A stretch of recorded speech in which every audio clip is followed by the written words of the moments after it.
A wooden puppet show entertains the children of the Burgundian kingdom, retelling an old tale. It speaks of two warriors, Siegfried and Hagen, who once fought side by side but were torn apart by betrayal. In the end, Hagen, the warlord of Burgundy, defeats Siegfried, the people's beloved hero.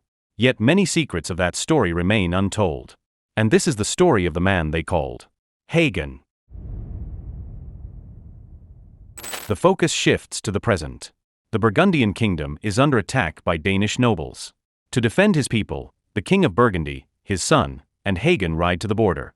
When they arrive, they find the villages already destroyed, the people slaughtered, and the homes burned. Amid the ruins, Hagen finds a survivor and rushes to help. In that moment, the king lets down his guard. An arrow strikes from an enemy hiding behind a horse, killing him instantly. The kingdom mourns deeply. For Hagen, the loss is heavier still. He blames himself for failing to protect the king and for not repaying the kindness shown to him long ago. As a boy, Hagen had nearly died from a wild beast's attack. The Burgundian king saved him, testing his endurance by submerging him in water, then covering him with a cloak to keep him alive. From that day, Hagen revered the king as his protector. After the funeral, grief fuels Hagen's anger. His rage eases only when Princess Kriemhild approaches. She invites him to her brother's coronation. At first, Hagen resists, but her persistence convinces him to attend. The coronation proceeds with solemn ritual. Gunther is crowned the new king of Burgundy. Soon after, he summons Hagen to the palace. The new king shares his plan to strengthen Burgundy by seeking allies through marriage. He intends to wed his sister Kriemhild to King Albion of Lombat. Hagen is unsettled by the decision but obeys without question. That afternoon, Hagen informs Kriemhild of her brother's plan. She accepts calmly. Suddenly, heavy rain begins to fall. By night, the storm grows fierce, with winds howling through the kingdom. Amid the storm, Hagen receives a report. 11 strangers have camped outside the walls. He climbs the watchtower to see for himself. From there, he hears a strange whisper from a cloaked figure below, words that seem to speak of his scars. At dawn, the strangers' leader ordered his men to ride for the palace. 11 riders approached the gates quietly, showing no open threat. They bore no royal emblems, yet King Gunther permitted them entry and agreed to meet them in person. As they enter the halls, Princess Kriemhild felt a sense of unease, her eyes fixed on a cloaked figure whose presence seemed far from ordinary. In the throne room, Gunther received the leader of the strangers. He introduced himself as Siegfried of Santan, son of King Sigmund, and declared his intent to challenge the king to a duel.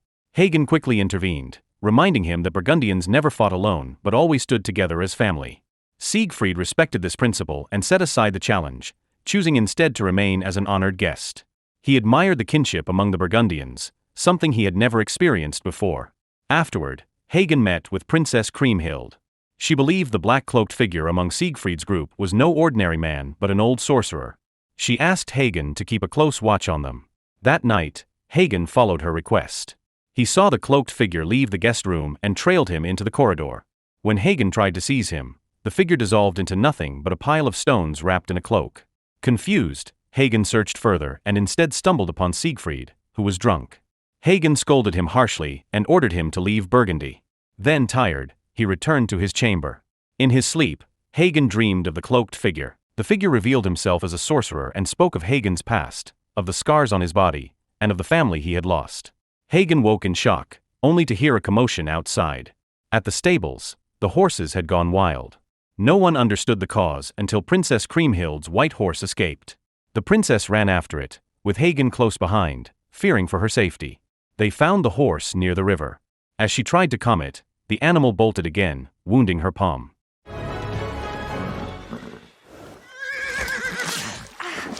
In that moment, Hagen, who secretly carried feelings for her, revealed his sincerity. When they returned to the palace, Hagen resolved to oppose the plan of marrying Princess Kriemhild to King Albion. He went to meet King Gunther, but at that time the king was hosting Siegfried's group, so Hagen waited outside. From there, he overheard their conversation. Siegfried spoke of Queen Iceland, famed for her strength, a tale that captured Gunther's attention. After the banquet ended, Siegfried and his men left the hall. As they passed the princess's chamber, Siegfried entered without permission. Offended, Kriemhild drove him out immediately. Meanwhile, Hagen finally voiced his objection to King Gunther. He argued that Burgundy's forces were already strong and did not need an alliance through marriage.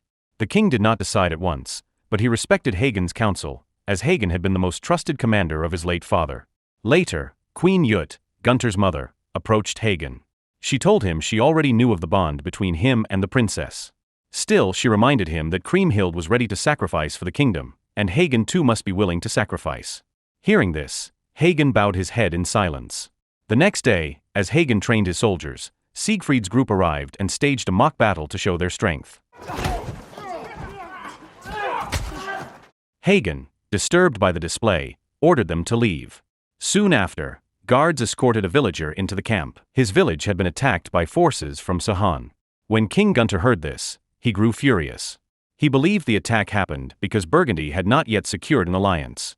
He ordered Hagen to take action and even suggested that Siegfried join the fight. Hagen refused at first, but under the king's command he reluctantly agreed and went to find Siegfried. In Siegfried's quarters, Hagen did not find him. Instead, he encountered an old sorcerer performing an incense ritual. The sorcerer revealed Siegfried's true nature. He explained that Siegfried had once slain a dragon as a sacrifice, then bathed in its blood to gain an invulnerable body. From that day, Siegfried continued to seek victims and bathe in their blood. Yet one spot on his back, left covered by cloth during the ritual, remained vulnerable. That weakness was his only flaw. Still, as long as he carried a sword forged from the dragon's horn, defeating him would be nearly impossible. The sorcerer also warned that Siegfried would never leave Burgundy if he managed to bind himself to the royal family. Alarmed, Hagen rushed to warn King Gunther. But it was too late. Gunther had already welcomed Siegfried and asked him to aid Burgundy against Sahan and Denmark. Siegfried accepted without hesitation and was formally introduced to the Burgundian nobles. Frustrated, Hagen returned to his quarters, only to find Princess Kriemhild waiting. She confronted him, demanding to know why he had persuaded Gunther to reconsider her arranged marriage. She argued that Burgundy needed allies to face the looming threat. Hagen remained silent, and Kriemhild left in disappointment, believing he was selfish and placing his feelings above the kingdom's safety. The next day, the Burgundian army marched to battle. By nightfall, they reached the site of Sahan's attack. Hagen organized the strategy. He split the forces into two lines, one to lure the enemy and another to strike in the main assault. The soldiers agreed and prepared to rest.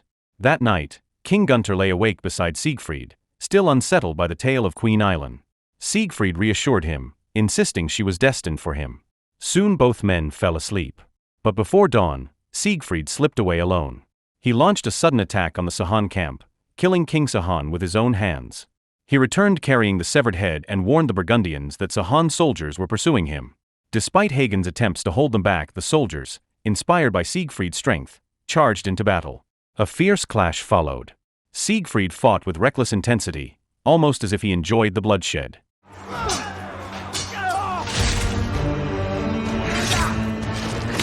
Hagen also fought bravely, but when his close friend was killed, his focus faltered. The enemy struck his face, blinding his left eye. Just as Hagen was about to be finished off, Siegfried intervened, killing the enemy and saving him. The Burgundians eventually claimed victory. From that day, Siegfried was celebrated as the hero who slew King Sahan. He stood proudly at Gunther's side, praised by nobles and commoners alike. Hagen, however, suffered from his grave wounds. While he lay in pain, Princess Kriemhild grew angry at her brother, who feasted and drank recklessly with Siegfried while many soldiers had died. Though she resisted at first, Siegfried explained the feast was a victory custom. He then ordered the sorcerer to tend to Hagen's injuries. The sorcerer's spell slowly healed Hagen. Yet as his wounds closed, memories of his childhood resurfaced, of the dragon that once scarred him. When he recovered, his first act was to visit the grave of his fallen friend. There, Siegfried appeared to offer congratulations, but Hagen rejected the gesture, still bitter over Siegfried's reckless disobedience in battle. As time passed, Siegfried grew bolder with Princess Kriemhild. She began to admire his courage and often defended him against Hagen's warnings. One day, Siegfried took her to the ruins of an old sorcerer's sanctuary, once destroyed by the King of Burgundy. There, Kriemhild saw a vision of her late father's spirit. Frightened, she fled into Siegfried's arms, and in that moment, they gave in to desire. The encounter broke Hagen's heart. Soon after, danger returned. Under Etzel's command, the Danish army invaded and conquered a village. Burgundian spies brought word to Gunther, who reacted with fury. Determined to secure allies, he turned to Iceland, ruled by Queen Brunhild. The plan alarmed Gunther's younger brother. He reminded Hagen that their father had once struggled to subdue Iceland, questioning why it should now be treated as an ally. He urged Hagen to find a solution. Hagen went to the old sorcerer for answers. There, he learned that Siegfried had once lived in Iceland for a year and had an affair with Queen Brunhild before abandoning her. Armed with this knowledge, Hagen warned Kriemhild to stay away from Siegfried. She ignored him, declaring that Siegfried would soon propose to her. Determined, Hagen went to King Gunther and revealed the truth. He suggested that Gunther agree to the marriage but demand Siegfried escort them to Iceland first. Gunther accepted the plan. During the next feast, Gunther announced his approval of Siegfried's proposal. Joy filled the hall, but silence followed when he revealed Hagen's condition. Even so, Siegfried accepted without objection. The next day, the group set sail for Iceland. The voyage was brutal. A violent storm struck, and towering waves shattered the ship. Every soldier aboard perished. Only Hagen, King Gunther, Siegfried, and the sorcerer survived. They pressed on by foot, crossing valleys and hills until they finally reached Iceland. Upon arrival, Icelandic soldiers surrounded them with weapons drawn. Captured and beaten, they were dragged into the kingdom. When they regained consciousness, they found themselves separated. Hagen was locked inside a sacrificial chamber filled with bones. From the queen's attendants, he learned that Gunther would have to duel if he wished to marry the Queen of Iceland. If he lost, his head would be taken as an offering, like the many victims before him. Hagen was soon reunited with Gunther, who trembled with fear despite holding the sword given to him. Meanwhile, Siegfried was brought before the Queen of Iceland. Their meeting revived memories of the year they once lived together. Siegfried claimed he had changed, saying his purpose now was to support Gunther in winning her hand. The next day, Hagen's fury erupted. He blamed Siegfried for hiding the truth about his past and demanded they return home. But Gunther refused, determined to fight. Siegfried then proposed seeking the sorcerer's aid. The sorcerer led them to a cave. He took blood from Hagen and Siegfried, the only parts of their bodies still vulnerable, and immersed them in a pool while chanting spells. He then gave the blood to Gunther to drink, merging their strength within him. With this ritual complete, Gunther prepared for the duel. Crowds gathered on a hill to watch the contest. The rules were simple: if Gunther's blood stained the snow first, he would be executed. If the queen bled first, she would accept defeat and marry him. The duel began. At first, Gunther was overwhelmed, struck by the queen's unmatched strength. But with Hagen's and Siegfried's power flowing through him, he held his ground. Even with his left arm dislocated, he refused to yield. With determination, he struck back and wounded the queen's thigh. Bound by the rules, the Queen of Iceland conceded and agreed to marry him. The group returned to Burgundy with Icelandic soldiers at their side. Yet while they had been gone, Danish forces had ravaged Burgundy, leaving homes in ruins. Princess Kriemhild walked through the devastation with despair. A month later, Gunther and his companions finally came home. From Kriemhild, he learned that part of the Burgundian army had betrayed them. Worse still, young men refused conscription, deepening the crisis. To stabilize the kingdom, Gunther quickly married the Queen of Iceland. Siegfried married Kriemhild in the same ceremony. Yet during the wedding, Siegfried and the Queen of Iceland exchanged glances. Their eyes revealed a past love that had not been extinguished. The next morning, during training, Icelandic soldiers turned on Siegfried. Angered by his betrayal of their queen, they attacked him without restraint. At the same time, Danish forces advanced toward Burgundy, preparing for a massive invasion. The Burgundian army assembled, and Hagen, as warlord, rallied his troops with a fiery speech. He revealed that the Queen of Iceland was a Valkyrie, a half-god warrior born from a volcano. The revelation shocked Siegfried, who wondered how Hagen knew the truth, but it strengthened the soldiers' resolve. When battle began, fear gave way to courage. The Burgundians fought fiercely, driving back the Danish forces. Each night, they celebrated their victories. Even Hagen, once distant toward Siegfried, began to accept him. They fought together and even shared moments of brotherhood. The next day, the Queen of Iceland fought with unmatched power. None could wound her. Facing her might, King Etzel finally ordered a retreat. With his withdrawal, Burgundy claimed victory. The survivors rejoiced. Yet amid the celebration, Hagen noticed the growing closeness between the Queen of Iceland and Siegfried. Their bond seemed rekindled, and the queen even invited Siegfried to her bed. The sight tormented Hagen, who believed Siegfried had betrayed Kriemhild, the woman Hagen himself secretly loved. When the war ended, the Queen of Iceland and Siegfried resumed their affair. They were unaware that Hagen often watched, knowing how they spent their nights. As the Burgundian army prepared to return home, Hagen confronted Siegfried. He warned him not to break Kriemhild's heart. Siegfried turned the warning back on him, asking why Hagen had never admitted his own love for Kriemhild or revealed Siegfried's betrayal. Hagen calmly answered that Siegfried was now a hero of Burgundy and part of the family, and that the kingdom's safety mattered more than his own feelings. The army returned to Burgundy and received a warm welcome from King Gunther. Peace returned, and the people once again enjoyed calm days free from war. Yet beneath the joy, Siegfried carried guilt. He knew he had betrayed the Queen of Iceland, the woman he still loved. His sorrow deepened when many comrades left Burgundy. In his despair, he invited Kriemhild to leave the kingdom with him, but she refused, bound by her duty as a princess. Meanwhile, Gunther's relationship with the Queen of Iceland grew colder. Hagen, troubled by this, spoke one morning with Kriemhild. During their talk, she mentioned the idea of marriage for Hagen. Her words struck him deeply, for he knew she had sensed the truth about his feelings. The next day, a villager reported to King Gunther that no one wanted to work the fields, since they had been destroyed during the Danish attack. Gunther tried to offer solutions, but Siegfried interrupted, offending him. The king rebuked him harshly and sent him back to the ranks. Siegfried obeyed, but resentment grew in his heart. That evening, during dinner, Siegfried's anger flared. He nearly attacked the king, but Hagen intervened and prevented chaos.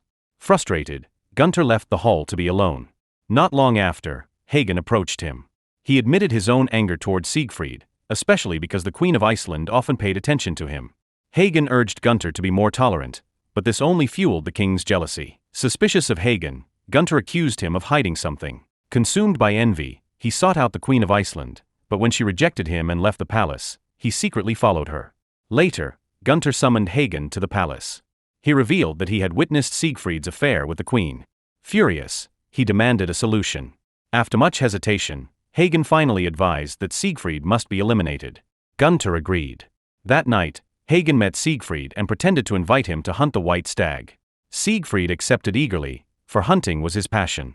They spoke for a long time until Siegfried confessed his wish to stay faithful to Princess Kriemhild and change for the better. Hagen wavered, tempted to abandon the plan, but bound by his promise to Gunther, he pressed on. After embracing Siegfried, he returned to sharpen his sword. At dawn, they set out into the forest. Along the way, Siegfried spotted a white stag behind Hagen.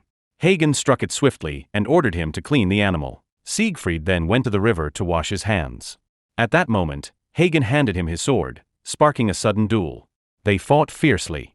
Siegfried wounded Hagen's palm, but the pain only fueled Hagen's fury. The clash grew violent, with Siegfried gaining the upper hand and nearly killing him. At the critical moment, King Gunther appeared and drove his sword into Siegfried's back. The fight ended with Siegfried's death.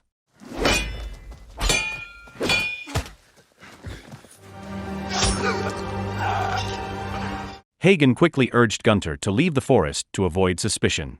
He then carried Siegfried's body back to Burgundy. When Princess Kriemhild saw her husband lifeless, she wept bitterly.